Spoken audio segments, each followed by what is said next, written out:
Hello friends, the National Library of Ayurveda Medicine is pleased to present a new episode on Ayurveda.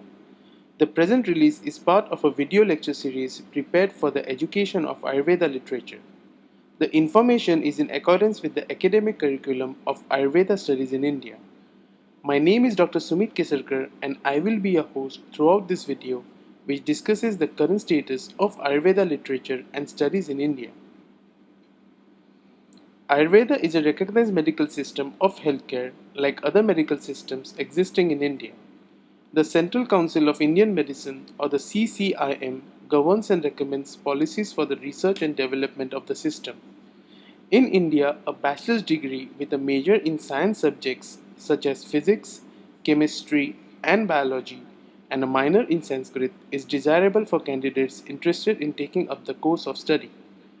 Practitioners in Ayurveda undergo 5.5 years of training, including 1 year of internship in select Ayurveda medical schools, wherein they earn a bachelor's degree in Ayurveda medicine and surgery. Select institutions like the Banaras Hindu University in Varanasi, R.A. Poddar Ayurveda Medical College in Mumbai, and Jamnagar University in Gujarat also offer higher doctorates and postgraduate training such as an MD in Ayurveda.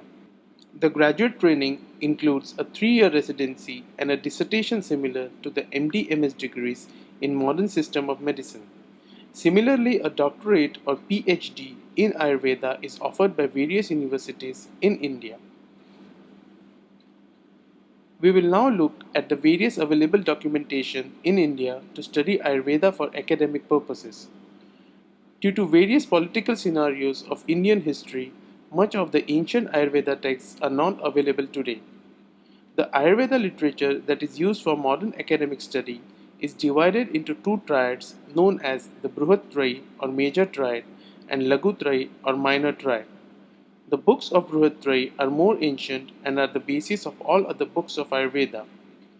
The Brihat Trayi consists of two major treatises, Charak Samhita and Sushrut Samhita, along with the third book, Ashtanga Sangraha. The Lagu Trayi consists of Madhav Nidan, Sharangdar Samhita, and Bhav Prakash. In this video, we will focus on the Brihat Trayi or major triad, and in the next video, we will continue with the Lagu Trayi or minor triad to complete the overview of Ayurveda literature. Charak Samhita. Charak Samhita of present is basically an enlarged form of the original Agnivesh Tantra. If you recall from the history of Ayurveda video, the Agnivesh Tantra stems from the first cognition of the ancient rishis like Bharadwaj and Punarvasu Atre regarding Ayurveda. Agnivesh Tantra was in sutra form, which was elaborated on by Charak with his lucid annotations or bhashya in such a spectacular way that the treatise became popularly known as Charak Samhita.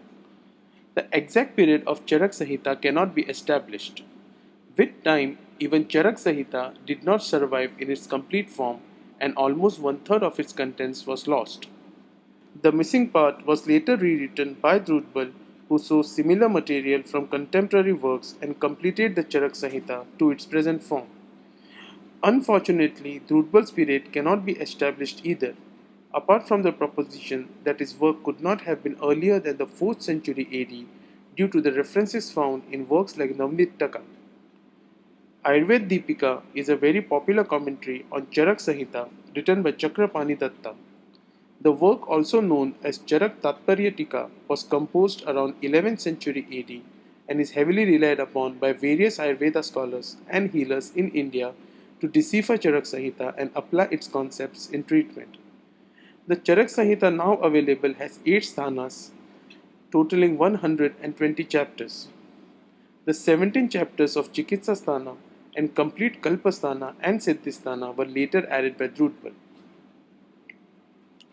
Sushrut Samhita. Sushrut Samhita is a unique treatise belonging to the Dhanvantri Sampradaya or the school of surgeons. It is unique because it is exclusively devoted to surgery as opposed to other subjects. The original treatise based on the teachings of Dhanvantri was known as Sushrut Tantra, and it followed the same broad pattern as Charak Samhita with respect to the arrangement of chapters.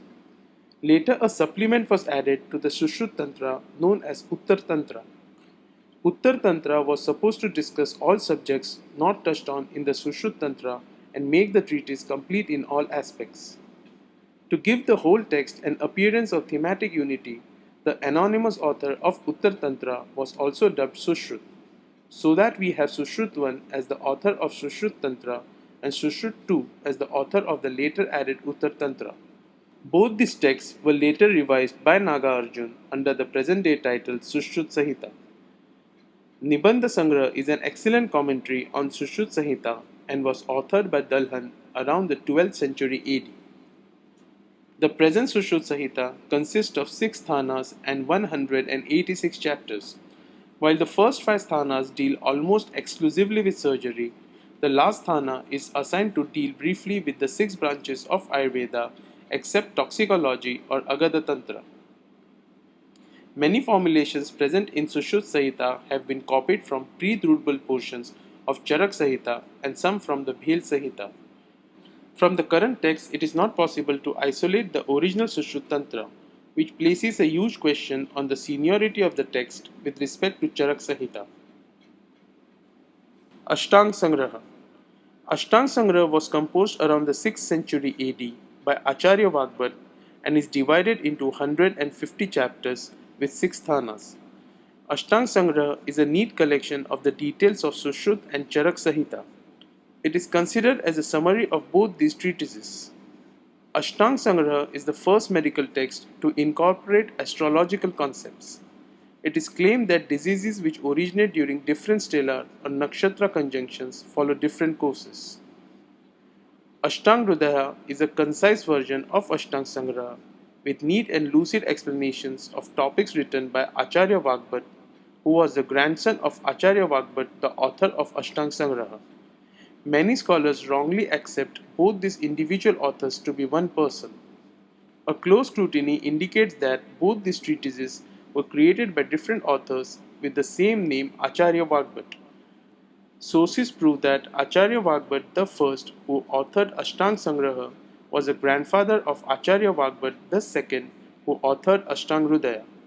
This confusion may have arisen since both these treatises were composed around the same time in the 6th century AD. Ashtangahrudaya is usually preferred to Ashtanga Sangraha by many scholars and students to understand Ayurveda, and they popularly include Ashtangahrudaya in the major triad in place of Ashtanga Sangraha. Ashtangahrudaya follows the same general structure of Ashtanga Sangraha and is divided into 6 sthanas and 120 chapters. With a brief explanation of Charak Samhita, Sushrut Samhita and Ashtanga Sangraha, we complete the overview of Brihat Trayi or major triad. I hope this video was informative and made the subject clear. Comments and feedback are highly appreciated, and you can leave them by visiting the National Library's website at www.nlam.in or likewise by writing to me at vdsumit@gmail.com. Thank you for watching.